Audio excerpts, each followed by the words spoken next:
kana Allahu syakiran alima.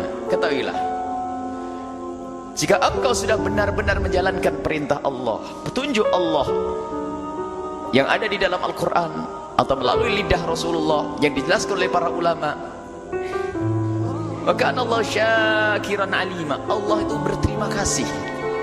Ini bahasa yang luar biasa. Allah bersyukur. Ini mana Allah bersyukur? Aliman, dan Allah maha tahu. Makanya engkau harus sadar dan tahu apapun yang kamu lakukan dari kebaikan, syukurmu, imanmu yang ada di dalam hatimu, rasa syukurmu akan karunia Allah itu dilihat oleh Allah. Dan ingat, selagi engkau mensyukuri nikmat Allah, Allah pun berterima kasih kepadamu. Dalam ayat lain disebutkan, la in syakartum la azidannakum. Kalau engkau bersyukur kepada nikmat Allah, maka Allah akan tambah. Bagaimana Allah bersyukur kepada kita? Ini bisa dicontohkan begini. Ada seorang bapak memberikan kepada anaknya mainan, karena zamannya adalah zaman permainan juga.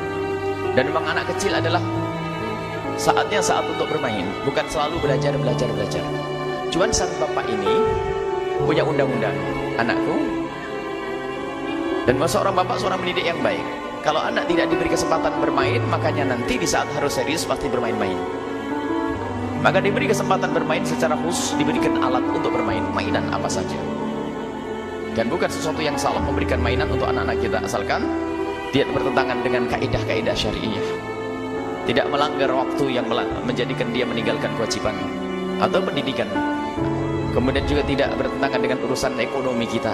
Sebab ada seorang tua itu membelikan mainan sama anaknya itu nggak mikir, hanya karena pengen anak senang saja. Mainannya tuh mahal-mahal, padahal secara ekonomi dia adalah orang yang tidak mampu. Ini orang sakit. Kita menemukan mainan, ada orang pas-pasan hartanya, tapi kalau sudah membelikan mainan untuk anak-anak, selalu dibelikan, menuruti begitu saja.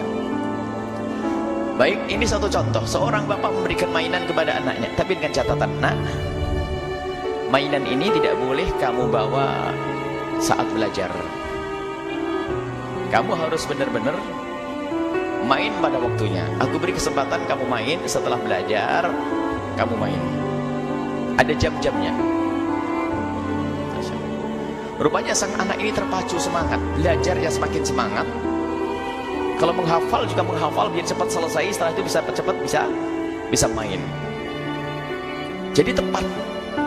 Akhirnya dilihat perkembangan seminggu, nggak ngerusak. Biasanya yang bikin mainannya macam-macam, coret-coret dinding dan sebagainya. Ini semakin baik ini anak. Diberi mainan, ternyata disiplin. Karena seorang anak ini telah disiplin dengan permainannya itu, maka seorang tua menjadi senang.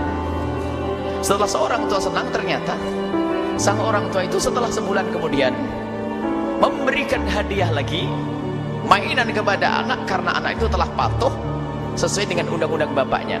Maka pemberian yang kedua ini adalah terima kasihnya seorang bapak kepada sang anak. Padahal hadiah yang pertama adalah pemberian dari orang tua. Cuman karena seorang anak ini kok patuh dengan aturan orang tuanya, maka orang tua itu terima kasih, nak, bagus, abah senang sama kamu, nak, baik, karena kamu benar bisa disiplin dengan permainanmu, maka lihat sekarang abah tambah lagi permainannya karena kamu benar, terima kasih. Seorang bapak mengucapkan terima kasih kepada anaknya, bahkan menambah hadiahnya. Ya seperti itulah. Ini adalah antara manusia, dengan Allah. Bagaimana Allah yang maha kaya, kalau melihat hambanya patuh, tentu Allah akan mudah memberinya. Dan Allah berterima kasih lah. Terima kasihnya itu bukan terima kasih beneran sebetulnya, karena apa? Semuanya dari Allah. Tapi begitulah indahnya takbir ilahi, ungkapan Allah, penghargaan. Lalu anak kok orang tua terima kasih kepada anak yang belikan mainan adalah sang bapak. Tak taunya terima kasih, nak. Mestinya kan anak yang terima kasih, abah, saya yang terima kasih, abah yang berikan mainan kepada saya. Tapi begitu baiknya seorang tua mengatakan, enggak, aku yang terima kasih karena kamu patuh kepadaku. Dan Allah pun demikian. Allah berterima kasih, senang dengan hambanya yang patuh. Sehingga apa? Yang patuh mensyukuri nikmatnya, menggunakan apa yang Allah karuniakan kepadanya untuk yang Allah ridai, maka Allah pun senang. Dan Allah akan syakirun, berterima kasih. Dan terima kasihnya Allah ada ditambah nikmat tersebut dan dijaga sesuai yang difirmankan oleh Allah, la in syakartum la azidannakum. Kalau engkau bersyukur maka Allah akan tambah.